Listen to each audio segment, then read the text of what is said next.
The Red Web, a Necromunda novel, Chapter 2, The Deal. Blythe Headcracker was growing tired of talking.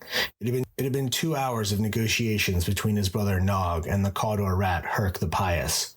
They'd been at war with the Cawdors since long before Blythe and Nog were born, rare as a Goliath born of mother was. The twins were older than any of the other gangers present, the Vatborn living short, brutal lives as their enhanced bodies gave out under the strain of their immense muscles. A Vatborn wouldn't be sitting here jawing, Blythe thought.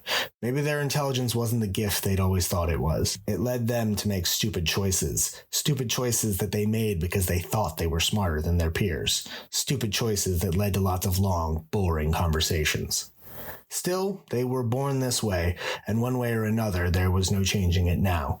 And with the brothers agreeing in spirit, he would continue to hold his tongue. He thought back to the images that they'd come across on the feed. Goliaths en masse gathering to make war. A small, insignificant creature of a man called down at them from a spire, and together they cast him to the ground and killed him.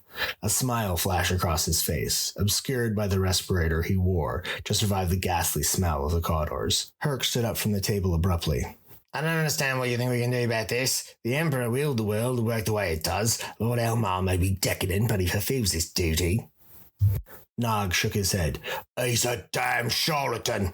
He's a puppet of the true power, them guilds, them noble houses. We got to smash their wasteful ways once and for all. Make the hives run for the glory of all. Bring the tithe up. Every piece of the nobles take is tithe that ain't going to the Emperor, and that should offend you as much as it does me. Or ain't you the pious?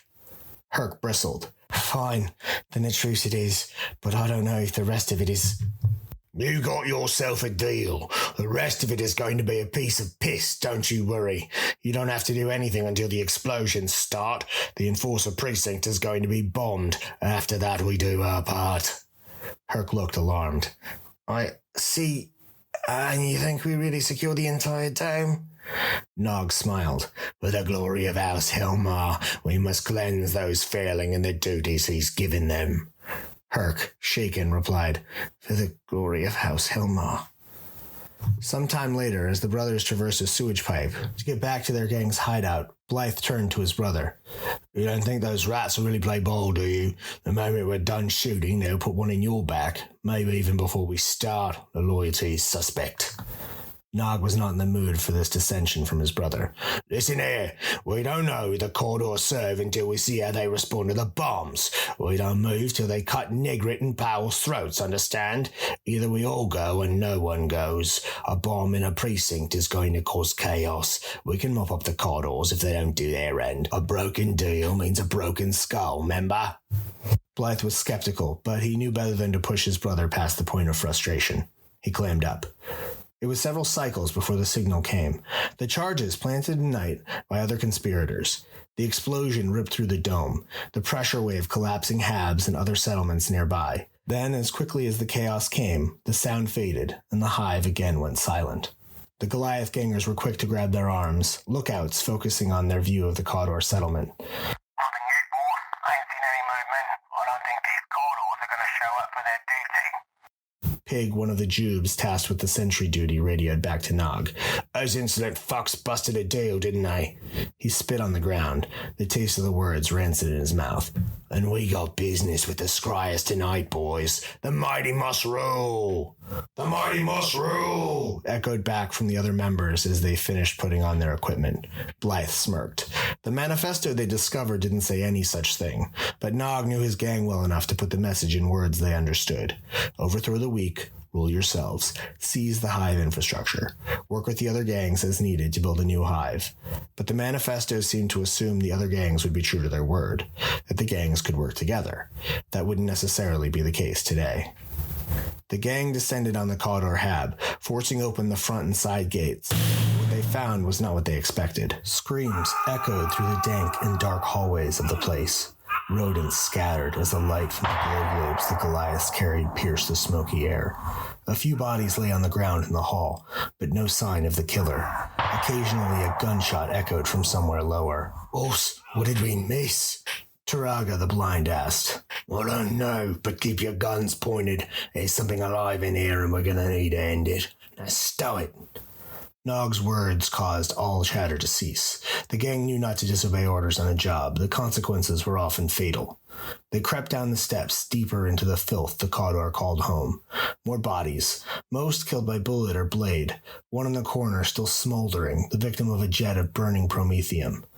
Nog signaled for Blythe to take his team into the adjoining room. As they breached the door, a shot hit Blythe in the chest, knocking him to the ground. His furnace plate absorbed the blow, but the dent hurt like hell.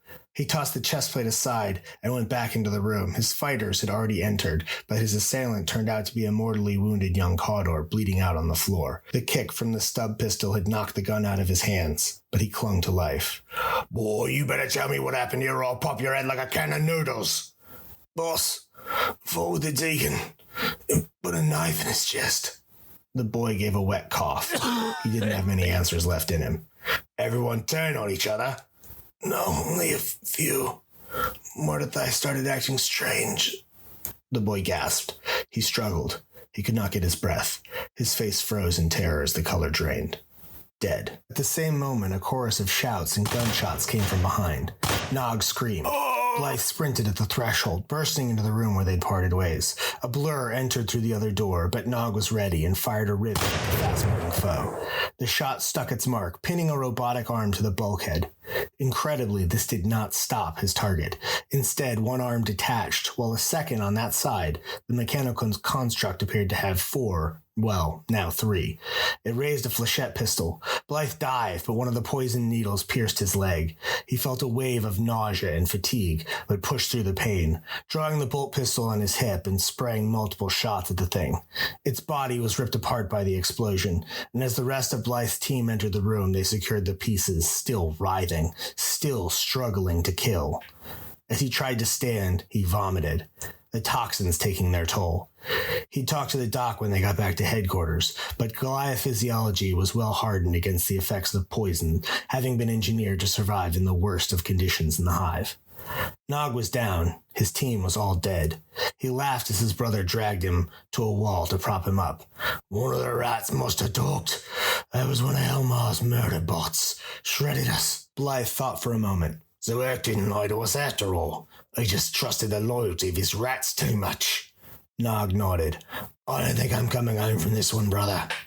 Nonsense, Blythe responded. I'm carrying you home if it kills me. The overseers. Nog grunted as Blythe picked him up. Another day. But the signal.